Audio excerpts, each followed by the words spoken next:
를 계속 진행하도록 하겠습니다. 지난주까지는 저희가 이사야서 1장부터 39장까지에 있는 말씀을 살펴보았습니다. 이사야서 1장부터 39장까지는 기원전 8세기의 남방 유다, 예루살렘의 상태에 대해서 이사야가 말씀을 전하는 내용인 것을 저희들이 보게 되었습니다. 대개 그 이사야서 1장부터 39장까지에는 역사적인 정황을 이해할 수 있는 몇 가지 키워드들이 있는데, 예를 들어서 우시야 왕이 죽던 해, 기원전 742년을 말하는 것입니다. 그 다음에 아하스가 이제 아람과 그 에브라임의 동맹군으로부터 공격을 받을 때 734년의 이야기를 이야기하는 거죠.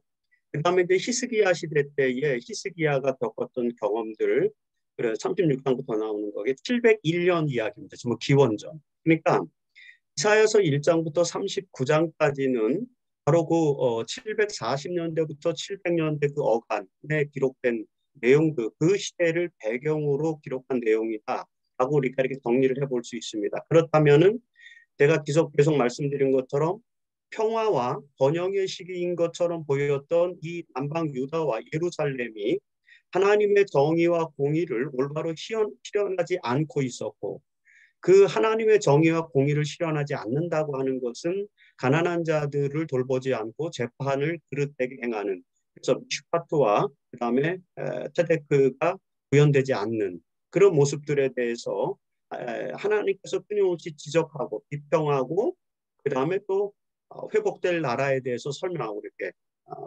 징계와 그 다음에 회복, 이런 것들을 계속해서 반복적으로 기록한 내용이 이사야서 39장까지의 내용이다, 이렇게 정리를 할 수 있습니다. 그 시대적 배경을 갖고 있는 것입니다. 그런데 40장부터 들어오면은 이제 이런 시대적 배경은 완전히 사라집니다. 39장까지 등장하는 내용에서 중심은 아수르예요. 아시리아라는 나라가 이제 중심이 됩니다. 그래서 아수르라는 이야기, 사네립이라든지 디글랏빌레셀이라든지 이런 데 아수르의 왕들의 이름들도 계속 나오죠.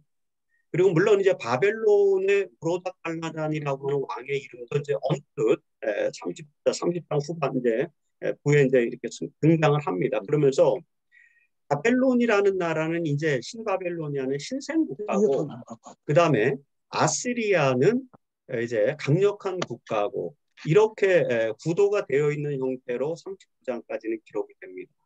근데 40장부터는 그런 배경이 완전히 사라져요. 아수르는 더 이상 존재하지 않습니다. 그래서 학자들은 아마 이거는 아수르 시대 이후 바벨론의 시대에 기록한 것이 아니냐라고 추측하기 때문에, 그래서 이제 비평학자들은 이사야서 40장 이후를 제2 이사야서라고 이렇게 이야기를 하는 것입니다. 명백하게 40장부터는 아수르라든지 무슨 또 이제 남방 유다의 히스기야라든지 아하스 같은 사람들은 등장하지 않습니다. 그리고 누가 등장하냐면은 바벨론이라고 하는 나라가 등장을 하고, 그 다음에 이 40장 이후의 시대를 우리가 알 수 있는 가장 대표적인 이제 왕이 하나 등장하는데, 39장까지는 남방 유다의 왕들이 등장하지만 40장 이후부터는 왕이 전혀 등장하지 않고 딱 한 사람의 왕의 이름이 등장하는데, 그것도 역사적인 설명에서가 아니라 그런 이름을 가진 왕이 앞으로 등장할 것이다 라고 예언하는 측면에서 하나의 이름이 등장하는데, 그게 누구냐면 고레스라고 하는 왕입니다. 사실 고레스라고 하는 왕은 이 내용이 기록될 당시에 과연 존재했을까라는 그런 의문이 있는 그런 왕입니다. 하지만 그러니까 미래의 어느 시점에 고레스라고 하는 이름을 가진 왕이 등장할 것이다 라는 방식의 내용으로 기록이 되어져 있죠. 대표적인 내용이 바로 이사야서 45장 1절입니다. 이사야서 45장 1절에 보면 여호와께서 그의 기름 부음을 받은 고레스에게 이같이 말씀하시되, 이렇게 이 고레스라는 이름이 이제 등장을 하는데, 이 고레스라는 이름은 바로 직전에 44장 28절에서도 언급이 됩니다. 44장 28절에 보면은 고레스에 대하여는 이르기를 내 목자라, 그가 나의 모든 기쁨을 성취하리라. 예루살렘에 대하여는 이르기를 중건되리라. 성전에 대하여는 내 객소가 놓여지리라. 자, 이 말은 무슨 말이냐면 고레스라고 하는 한 왕이 등장할 것인데 그 고레스라고 하는 한 왕은 내 하나님의 목자, 여호와의 목자로 지칭되고, 이 목자라고 하는 것은 제가 언젠가 교과 공부에서 이번 기 교과 공부 제1장에서 설명한 것처럼 구약과 신약을 통틀어서 하나님의 리더십을 설명할 때에 그 하나님을 지칭하는 용어가 목자입니다. 목자의 리더십이라는 거 제가 교과 공부에서 말씀을 드렸는데 바로 그런 내용이죠. 고레스가 하나님의 목자가 된다고 이야기합니다. 그 다음에 45장 1절에는 고레스가 기름 부음을 받았다. 이 말은 여러분 메시아라는 뜻입니다. 예수 그리스도가 메시아, 예수 그리스도라는 말이 헬라어인데 그 크리스토스라는 헬라어의 히브리어가 뭐냐면 메사야입니다. 메시아. 기름 부음을 받은 자는 뜻이죠. 예수 그리스도께서 기름 부음을 받은 자이신데 대개 이제 왕과 선지자와 제사장이 기름 부음을 받은 자, 메시아라는 칭호를 얻었죠. 여기 고레스도 그런 칭호를 얻게 됩니다. 그리고 이사야서 45장 13절에도 보면은 이제 내가 공의로 그를 일으킬 것이다.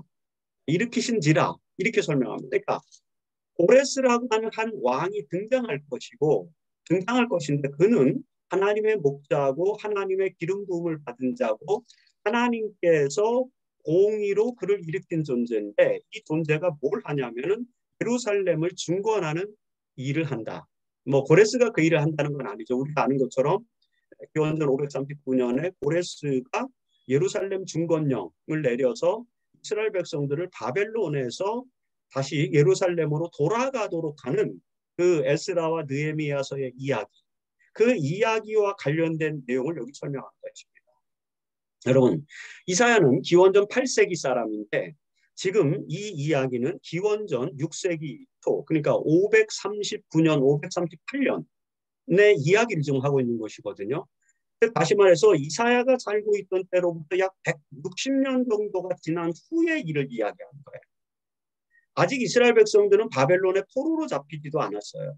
아직 바벨론이라는 나라가 세계를 제패하지도 않았던 시대입니다. 이사야.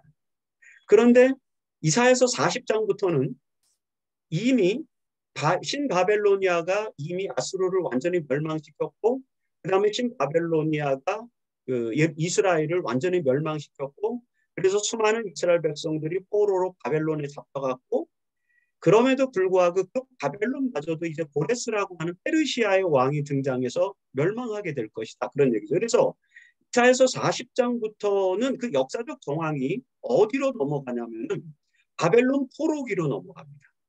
그래서 메시지 자체가 그 바벨론에서 포로에서 돌아올 것이다라는 메시지가 계속 나옵니다. 그러니까 이 이사야서 40장 이후부터는 고레스 왕의 등장, 페르시아의 왕의 등장, 그 다음에 바벨론에서부터 우리가 다시 고토로 예루살렘으로 돌아갈 것이라는 메시지 이런 것들이 계속해서 거듭해서 나오기 때문에 아하 이 시기는 포로기 때의 이야기가 아니냐 이렇게 이제 추측하는 거죠. 그래서 포로기 시대의 이야기를 합니다.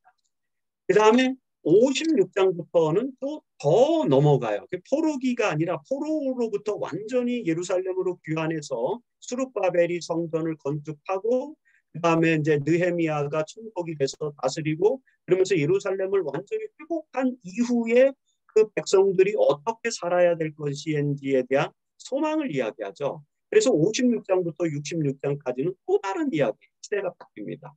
그래서 포로기 이후에 예루살렘에 정착한 이스라엘 백성들이 귀한 공동체로서 어떻게 살아야 되는지에 대한 메시지가 들어있다. 그래서 이사야서를 보통 1장부터 39장까지 한 섹션, 그 다음에 40장부터 55장까지 또 한 섹션, 그리고 이제 56장부터 66장까지 또 한 섹션 이렇게 이제 나누는 것입니다. 실제적으로는 이사야서 1장부터 39장까지는 기원전 8세기 남방 유다와 예루살렘의 상태.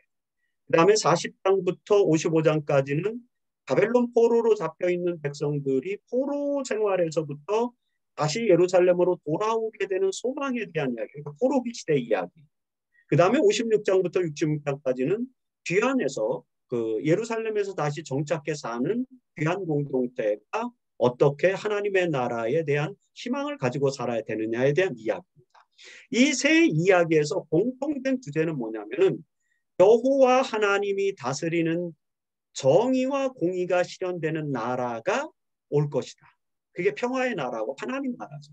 하나님의 나라에 대한 소망을 담고 있는데 이 하나님의 나라에 대한 메시지를 핵심 메시지로 전한 분이 누구냐? 그게 예수님입니다. 예수님이죠. 그래서 마태복음, 마가복음, 누가복음 보면은 보라, 천국이 가까웠느니라 이렇게 예수님 말씀하시잖아요. 천국이라는 말이 누가복음에서는 하나님 나라죠. 하나님 나라가 가까웠느니라. 이사야서에서 예언하는 하나님의 나라, 평화의 나라, 정의와 공의가 실현되는 나라, 하나님 여호와가 다스리는 나라, 그 나라가 올 것이다 라고 하는 예언이 이사야서에 담겨져 굉장히 많은 메시지가 여기 들어있기 때문에 예수님은 그 하나님 나라를 소개하면서 주로 이사야서의 예언을 계속해서 인용하시는 것입니다. 그래서 우리가 이사야서를 제5복음서라고 말하는 이유가 바로 거기 있는 것입니다. 복음이란 무엇이냐? 마태복음 24장 14절에도 나오는 것처럼 종말의 끝, 마지막 때에는 어떤 일이 일어나냐면은 천국 복음이, 하나님 나라의 복음이 온 세상에 전파될 때 그때 끝이 오는 것이거든요. 복음이라는 것은 바로 하나님의 나라가 도래하는 것을 선언하는 것이고 하나님의 나라는 정의와 공의가 실현되는 평화의 나라, 여호와께서 다스리는 나라라고 하는 건데 그런 내용을 가장 잘 설명해 주는 성경이 이사야서. 그래서 예수님은 계속해서 이사야서를 인용한다라고 하는 것을 이해를 해주시면 됩니다. 그래서 이사야서 40장부터 55장까지 이제 제가 오늘과 내일과 모레에 걸쳐서 55장까지의 내용을 세 가지 주제를 가지고 이제 설명을 좀 드릴 건데 오늘은 하나님이 다스린다라는 그런 주제로 이사야서 40장부터 55장까지 어떤 내용이 나오는지를 우리가 이제 좀 살펴보고 합니다. 이사야서 40장 1절을 한번 보시기 바랍니다. 이사야서 40장 1절을 보시면은 메시지가 이제 경고의 메시지, 견책의 메시지 이런 곳에서부터 완전히 바뀌어서 너희 하나님이 이르시되 너희는 위로하라, 내 백성을 위로하라. 이렇게 위로의 메시지가 나오죠. 본격적인 위로의 메시지, 평화의 나라, 여호와께서 다스리는 나라가 도래할 것이다라는 위로의 메시지가 이사야서 40장 이후의 내용입니다. 그러니까 이 견책의 메시지 이런 것들은 이제 별로 없어요. 1장 39장까지의 그런 어떤 경고의 메시지, 견책의 메시지 그런 것들은 이제 거의 없습니다. 계속해서 이제 위로의 메시지, 회복의 메시지, 그다음에 구원의 메시지, 평화의 메시지가 이제 계속 전달되는 거죠. 이래서 시대가 완전히 바뀌었다는 걸 보이게 됩니다. 40장 2절에 보면은 뭐라고 말하냐면 너희는 예루살렘의 마음에 닿도록 말하며 그것에게 외치라. 예루살렘의 마음에 닿도록 외쳐라. 무슨 뭘 외치냐면 여기서 예루살렘은 이스라엘 백성들을 상징하는 은유죠. 이스라엘 백성들의 마음에 닿도록 외쳐라. 어떤 말을 외쳤냐면 너희들의 노역의 때가 끝났고 그 죄악의 사함을 받았느니라. 너희들이 받을 형벌을 이제 다 받았다. 여기서 죄악이 사함을 받았다라는 이 표현은 히브리 말로 보면은 내가 받을 형벌을 다 받았다. 그런 뜻이거든요. 그러니까 지금 40장이 무슨 얘기를 하냐면 이스라엘 백성들에게 이제 너희가 받을 형벌을 다 받았고 너희가 노역의 때가 이제 끝났다라는 거죠. 무슨 말입니까? 그들이 정의와 공의를 실현하지 않음으로 말미암아 아수르에게 멸망당하고 바벨론에게 멸망당해서 포로로 잡혀간 거죠. 그런데 그 포로기의 시기가 이제 끝나가고 있다는 것을 말합니다. 그들이 정의와 공의를 실현하지 않은 것으로 인해서 이제 심판을 받게 되는데 그 심판이 다 끝났다는 것입니다. 그 형벌을 너희가 다 받았기 때문에 그렇다면 무슨 말인지 다시 너희가 어디로 돌아갈 것이다. 예루살렘으로 돌아갈 것이다. 그런 얘기를 하잖아요. 벌써 시점이 바벨론 포로기라고 하는 것을 우리가 이제 알게 되지 않습니까? 3절에 보세요. 외치는 자의 소리요. 예수님이 인용한 말씀 아닙니까? 너희는 광야에서 여호와의 길을 예비하라. 사막에서 우리 하나님의 대로를 평탄케 하라. 자, 노역의 때가 끝나고 형벌을 다 받았기 때문에 이들이 다시 하나님의 나라로 곧도로 돌아갈 것인데 거기는 어디냐면은 여호와 하나님이 다스리는 나라다. 그래서 여호와의 길을 예비하는 그런 메시지가 나오고, 그다음에 5절에 보면은 여호와의 영광이 나타나고 여호와의 입이 말씀하게 된다. 그리고 6절에도 보면은 한 소리가, 말하는 자의 소리요, 이렇게 한 소리가 있는데 그 소리가 뭐라고 말하냐면 푸른 마르고, 7절입니다. 푸른 마르고 꽃은 시드나 시들문 여호와의 기운이 그 위에 불미라 이 백성은 실로 뿌리로다. 8절에 푸른 마르고 꽃은 시드나, 우리 하나님의 말씀은 영원히 서리라. 자, 이제 하나님의 말씀이 영원히 서는 여호와 하나님의 영광이 등장하는 하나님의 나라가 지금 광야에서 예비되고 있다. 그 예비된 여호와의 길을 따라서 너희가 이제 어디로 갈 것이다? 여호와 하나님께서 다스리는 그런 나라로 돌아갈 것이다. 그래서 9절부터 이것이 바로 아름다운 소식이에요. 이런 아름다운 소식을 시온 이스라엘 백성들에게 전하는 자여, 너는 높은 산에 오르라. 시온산을 말하는 거죠. 아름다운 소식을 예루살렘에 전하는 자여, 너는 힘써 소리를 높이라. 두려워하지 말고 소리를 높여 유다 성읍들에게 이르기를 너희 하나님을 보라. 그리고 10절이죠. 주 여호와께서 장차 강한 자로 임하실 것이요 친히 그 팔로 다스릴 것이니라. 여호와 하나님이 다스리는 나라가 이제 곧 도래하니까 포로에서 너희들이 포로로 인해서 형벌을 받고 있지만 이제는 염려하지 마라. 여호와 하나님이 다스리는 나라로 너희가 돌아갈 것이다. 이런 메시지를 주는 것입니다. 바로 이게 이사야서 40장부터 계속해서 나타나는 그런 아름다운 회복의 메시지를 우리에게 들려주는 것입니다. 이런 메시지들을 저희가 보게 됩니다. 자, 이런 메시지를 전해주면서 이사야는 몇 가지 중요한 내용들을 저희들에게 알려주는데, 이사야서 41장과 42장에 나오는 내용들을 이렇게 쭉 보면은 40장부터 41장까지 내용을 분석해보면 이렇게 돼요. 우선 이사야서 40장 12절로 26절에까지는 무슨 말씀이 있냐면은 하나님을 어떻게 무엇과 비교할 수 있느냐? 하나님은 비교할 수 있는 대상이 없다. 근데 이스라엘 백성들은 바벨론의 포로로 잡혀가서 바벨론에서 살면서 바벨론의 우상을 지금 섬기고 있어요. 바벨론의 우상을 섬기고 있고, 그 다음에 바벨론의 그 정치적인 세력과 그 다음에 그 강력한 바벨론의 모습을 부러워하면서 그들은 바벨론이야말로 정말 강력한 그런 세계가 아니냐. 우리가 여기를 바벨론과 바벨론의 우상을 의지해야만 올바로 살아갈 수 있지 않겠느냐, 이런 착각에 빠지죠. 거기에 대해서 하나님께서 뭐라고 말씀하시냐면은 나는 창조주 하나님이다. 이 모든 세상은 내가 만든 것이다. 그래서 느부갓네살이든 뭐 누구든 벨사살이든 바벨론의 왕들이 세상을 만든 것이 아니기 때문에 바벨론을 의지하지 말라는 거죠. 그래서 12절부터 14절까지의 나는 세상을 창조한 여호와다라는 것을 선언하고, 그래서 12절에 보면은 누가 손바닥으로 바닷물을 헤아렸으며 욥기서에는 그런 말씀이 이제 나오지 않습니까? 여호와 하나님께서 만드셨다는 것이에요. 그래서 15절부터 17절까지 해서 열방은 아무것도 아니니까 열방을 믿지 마라. 그 열방이라는 건 바벨론을 말하죠. 17절에 보세요. 그의 앞에는 모든 열방이 아무것도 아니야. 하나님 앞에는 열방은 아무것도 아니라는 것입니다. 이 세상이 아무리 위대한 것 같고 이 세상이 우리에게 행복과 평화를 번영을 줄 것 같을지라도 절대로 그렇지 않다는 것이죠. 여호와 하나님만이 우리에게 진정한 평화를 가져다 줄 수 있다는 거죠. 그리고 18절부터 20절까지 이제 우상을 섬기지 마라 말이에요. 우상은 너희가 하나님을 누구와 같다 하면 무슨 형상을 그에게 비기겠느냐. 우상은 그냥 은사슬을 만든 것에 불과하다. 뭐 이런 말씀입니다. 우상이 얼마나 허망한 것인지에 대해서 설명하면서 열방은 아무것도 아니고 우상도 아무것도 아니고 오로지 여호와 하나님만이 세상을 창조하신 분이다 라는 걸 강조하는 것이죠. 그래서 21절부터 26절까지 다시 창조주 하나님을 강조합니다. 26절 한번 보시죠. 40장 26절입니다. 굉장히 유명한 말씀 있지 않습니까? 너희는 눈을 높이 들어 누가 이 모든 것을 창조하였나 보라.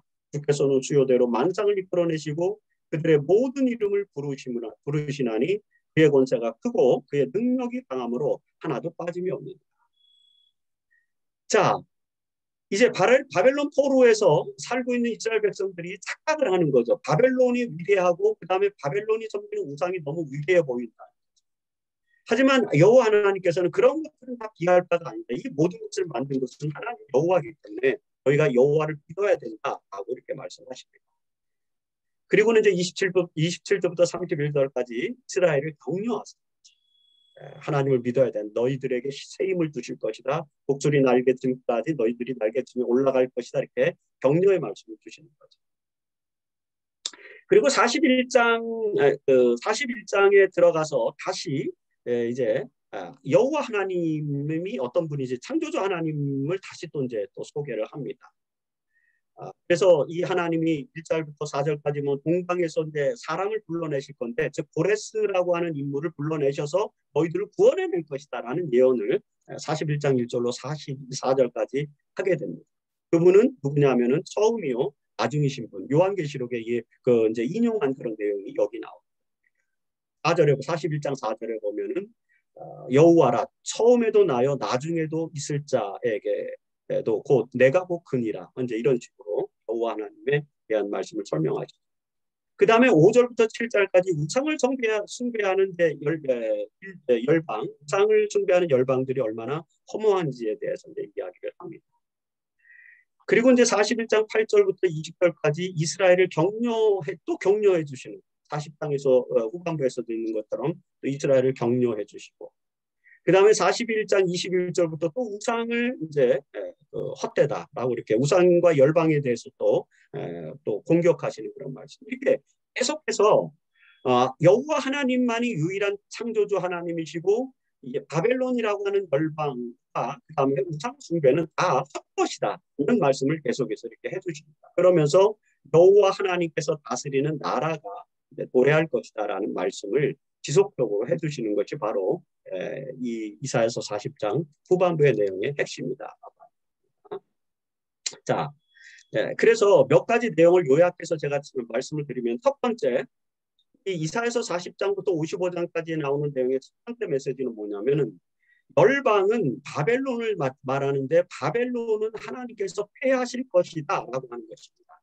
이사야서 40장 23절, 24절 한번 보시죠.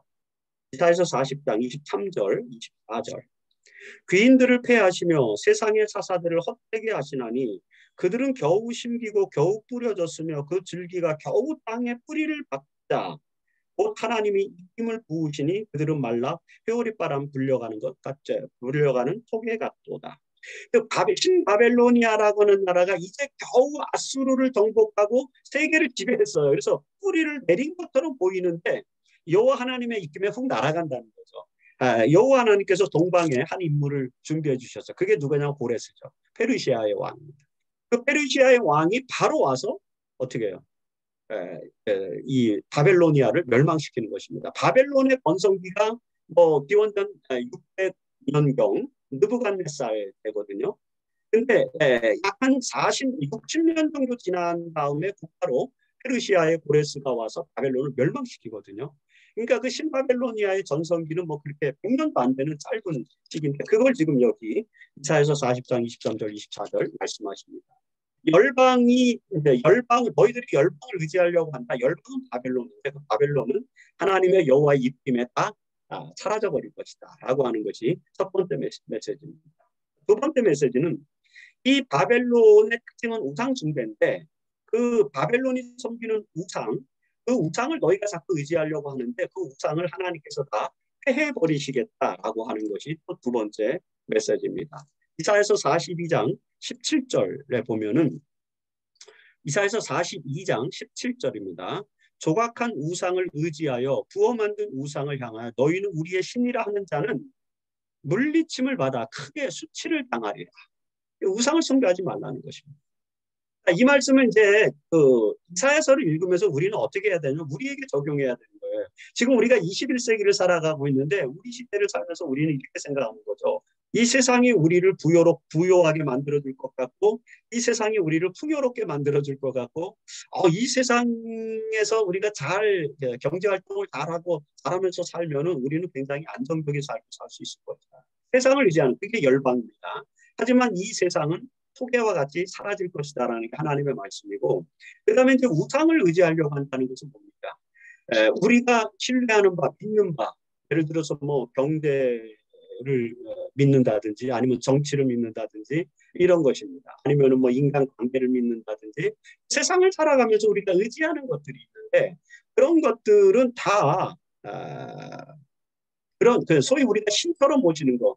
하비콕스라고 하는 신학자는 이 세상의 시장이 시장 경제가 이 세상의 신이 됐다 그래. 그래서 모든 사람들이 돈을 뜯고 그다음에 시장을 쫓아 살아간다는 것이죠. 그런 식으로 그게 우상이고 우리에게는 아마 돈이 우상이고 경제가 우상일 수 있을 겁니다. 그런 것들을 의지하지 말라고 지금 말씀하시는 거예요. 이스라엘 백성들에게 그런 메시지를 주는 것을 우리는 우리 시대에 적용할 수가 있는 것이죠. 그 다음에 세 번째, 이 이사야 40장부터 55장까지 제일 많이 등장하는 내용이 뭐냐? 하나님은 온 세상의 창조주이시다라는 것입니다. 근데 읽어보십시오. 계속해서 아까 제가 이제 한 말씀 읽어드렸는데 40장 26절에도 누가 이 모든 것을 창조하였나 보라 이런 말씀 드렸잖아요. 계속 나옵니다. 뭐 40장 21절로 22절, 42장 5절, 48장 13절, 51장 13절, 44장 24절, 51장 15절 계속해서 하나님이 이 세상을 창조하셨다라는 내용이 계속 나오는데 제일 많이 나옵니다. 이 부분은 저희가 내일이나 한번 또 이렇게 조금 더 구체적으로 살펴볼 것입니다. 하나님은 온 세상을 창조하신 분이기 때문에 나는 여호와라 나 이외에 다른 이가 없다. 다른 신이 없다. 다른 신을 섬기지 말라라고 하는 것이 이제 이사야서 45장 5절로 6절의 말씀이시죠. 거기 한번 보십시오. 이사야서 45장 5절로 6절. 나는 여호와라 나 외에 다른 이가 없나니 나밖에 신이 없느니라. 너는 나를 알지 못하였을지라도 나는 내 길을 동일 것이요 뜨는 곳에서든지 지는 곳에서든지 나밖에 다른 이가 없는 줄 알게 하리라. 나는 여호와라 다른 이가 없느니라. 그러니까 나는 여호와라 다른 이가 없느니라라는 말을 계속 반복하지 않습니까? 이게 이제 하나님은 온 세상의 창조주가 되심을 설명하는 그런 말씀입니다. 자, 그 다음에 네 번째는 이 하나님이 온 세상을 창조하는 하나님이 이스라엘을 구원하기 위해서 한 사람을 불러내었다라고 하는 것입니다. 그게 이제 고레스예요. 아까 읽어드렸던 41장 2절에서 동방에서 사람을 일깨워 공의로 그를 불러서 자기 발 앞에 이르게 하였다. 이렇게 말씀하시고 그 다음에 44장 28절에 보면은 아까 고레스에 대하여는 이르기를 그러면서 예루살렘을 중건하게 하겠다. 그 다음에 45장 1절에 기름 부음 받은 자 고레스에게 말씀하셔서 이제 너희들을 구원하겠다 이런 말씀들을 주시잖아요. 그래서 이스라엘을 구원하기 위해서 이제 한 사람을 불러낼 건데 그게 고레스다라는 예언. 놀라운 예언입니다. 고레스라고 하는 왕이 존재하기 전에 지금 이사야를 통해서 하나님께서 이런 예언을 주시는 거죠. 바벨론 포로 공동체에게. 많은 역사적으로 성경을 읽는 사람들은 여기를 미스테리로 남겨둡니다. 그래서 아마 이 기록은 나중에 고레스 왕이 존재한 이후에 어느 시점인가 누군가가 그 사람의 이름을 옮겨와서 기록한 것이 아니냐라고 이렇게 비판하는 분들이 있을 만큼 대단히 미래지향적인 그런 내용이 여기 들어있는 겁니다.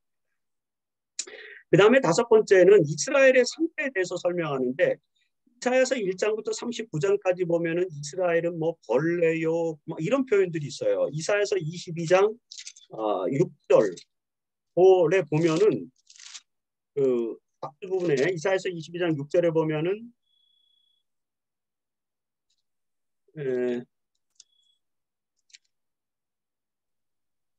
22장 6절이 아니고 32장 6절. 이거 보면 이제 이스라엘 백성들이 자기들을 이제 폄하하면서 우리들은 벌레와 같은 자다. 먼저 이런 말씀들이 있는데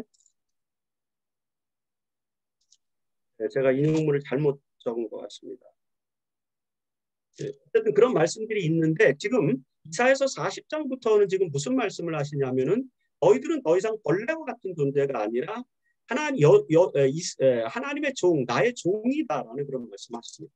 이사야서 41장 8절입니다. 8절을 한번 제가 읽겠습니다. 이사야서 41장 8절에 그러나 나의 종 너 이스라엘 사람아 내가 택한 야곱아 나의 벗 아브라함의 자손아 내가 땅 끝에서부터 너를 붙들며 땅 모퉁이에서부터 너를 부르고 내게 이르기를 너는 나의 종이라 내가 너를 택하고 싫어하여 버리지 아니하였다.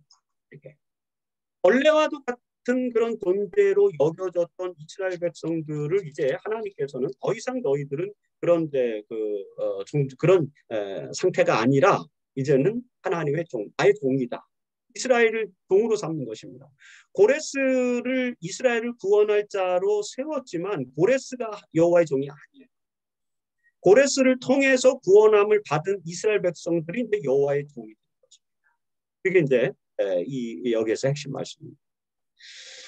이런 이제 여호와의 종이라고 하는 표현들이 계속 등장해요. 42장 9절에도 이제 등장하고 19절에도 등장을 하고 그 다음에 43장 10절에도 이제 등장을 합니다. 11절에 10절에 나의 증인 나의 종으로 태양을 입었나니 이런 표현들 등장하죠. 그 다음에 44장 1절에도 등장하죠. 나의 종 야곱 내가 택한 이스라엘아 이렇게. 그 다음에 45장 4절에도 또 등장을 하죠. 내가 나의 종 야곱 내가 택한 자 이스라엘을 위하여 이렇게. 8장 20절에도 또 등장을 합니다. 그런 내용들이 너희는 바벨론에서 나와 갈대아인을 피하고 이렇게 하면서 여호와께서 그의 종 야곱을 구속하셨더니 이렇게 54장에도 이렇게 나옵니다. 계속해서 또 여호와의 종이라는 나의 종이라는 말이 또 나오죠. 세상의 창조주이시다, 구원자이시다, 그 다음에 너희들은 나의 종이다 이런 표현들을 통해서 하나님께서 이스라엘 백성들과의 관계가 회복된 그런 모습들을 우리에게 보여줍니다. 그리고 하나님의 새로운 창조를 이제 약속해 줍니다. 그래서 41장 17절입니다. 41장 17절. 17절부터 20절까지 가련하고 가난한 자가 물을 구하되 물이 없어서 갈증으로 그들의 혀가 마를 때 나 여호와가 그들에게 응답하겠고 나 이스라엘의 하나님이 그들을 버리지 아니할 것이다. 내가 헐벗은 산에 강을 내며 불따기 가운데 샘이 나게 하며 광야가 못이 되게 하며 마른 땅이 샘 근원이 되게 할 것이며 광야에는 백향목과 시팀나무와 화석류와 돌감람나무를 심고 사막에는 단나무와 소나무와 황양목을 함께 두리니 무리가 보고 여호와의 손이 지으신 바요 이스라엘의 거룩한 이가 이것을 창조하신 바인 줄 알게 함께 헤아리며 깨달으리라. 자, 출애굽 모티프가 여기 등장하죠. 이스라엘 백성들이 광야로 나왔어요. 물이 없고 그 다음에 먹을 것이 없고 나무가 없고 흑량한 그런 곳. 그곳에서 하나님께서는 계속해서 창조의 능력 섭리를 통해서 만나로 먹이시고 그 다음에 무리바에서 물을 내시고 그 다음에 이런 식으로 계속해서 이스라엘 백성들을 이제 돌보시면서 하나님의 나라 그 가나안 땅을 이끄는 그런 모습을 보여주는데 그런 모티프를 설명하면서 하나님께서 이제 이스라엘 백성들을 다시 그런 가나안으로 새로운 창조의 섭리를 통해서 그들을 이제 회복시키시겠다라는 그런 말씀을 계속 하십니다. 3장, 54장, 55장에서 그런 말씀입니다. 자, 이렇게 하나님의 새로운 창조를 약속하고 그 다음에 그래서 이제 약속할 뿐만 아니라 너희는 그 하나님의 새로운 창조를 깨달으라라고 하는 것이 이 말씀. 그래서 아까 읽어드렸던 41장 20절에 너희가 이것을 창조하신 바인 줄 알고 함께 헤아리며 깨달으리라 라고 이렇게 설명을 하는 거예요. 그리고 이사야서 51장 12절로 13절에 가서 보면은 여호와 하나님께서 이스라엘 백성들에게 이렇게 권책을 하십니다. 이르시되 너희를 위로하시는 자는 곧 나이니라. 너는 어떠한 자이기에 죽을 사람을 두려워하며 풀같이 될 사람의 아들을 두려워하는 왜 바벨론을 두려워하느냐 그런 거죠. 하늘을 펴고 땅의 기초를 정하고 너를 지은 자 여호와를 어찌하여 잊어버렸느냐. 너를 멸하려고 준비하는 저 학대자의 분노를 어찌하여 항상 종일 두려워하느냐. 학대자의 분노가 어디 있느냐. 이러면서 이제 바벨론과 우상을 의지하려고 했던 이스라엘 백성들에게 너희들은 여호와 하나님께서 만드시는 새로운 창조. 그래서 하나님의 나라가 올 것에 대한 하나님의 나라가 곧 올 거기 때문에 절대로 바벨론과 우상을 섬기거나 두려워하지 말고 하나님께로 돌아오라. 하나님의 창조의 능력과 섭리를 기억하라. 하나님께서 너희에게 새로운 창조의 기적과 역사를 보여주실 것이다. 그러니 헤아려 깨달으라. 이것이 이사야서 40장부터 55장까지의 말씀. 오늘 우리에게 어떤 말씀으로 적용돼요? 우리가 이 세상을 의지하고 그 다음에 또 우상과 같은 어떤 절대적인 가치를 의지하면서 살아가는 우리의 모습에 대해서 하나님께서 말씀하십니다. 하나님은 창조주 하나님이시다. 너희를 지으시고 조성한 자이시다. 그리고 너희를 나의 종으로 택하신 자이다. 이 하나님께서 너희를 위하여 새 하늘과 새 땅, 새 나라를, 새로운 나라를 창조하실 것이기 때문에 두려워하지 말고 나를 믿고 따라오라. 그러면 너희가 하나님의 나라에서 영원히 살 것이다. 이런 이제 희망의 메시지를 지금 여기 이사야서 40장부터 55장까지 그리고 66장까지도 마찬가지로 계속해서 그런 말씀을 두고 있다라고 말씀을 드립니다. 자, 내일 또 요 40장부터 55장까지 나오는 여러 내용 중에서 또 핵심 주제들을 또 뽑아서 또 추가적으로 또 말씀드립니다. 오늘은 하나님이 다스릴 것이다라는 그런 주제로 나타나는 이사야서의 말씀을 하나님이 다스린다라는 그런 말씀을 듣고 오늘 말씀을 마치겠습니다.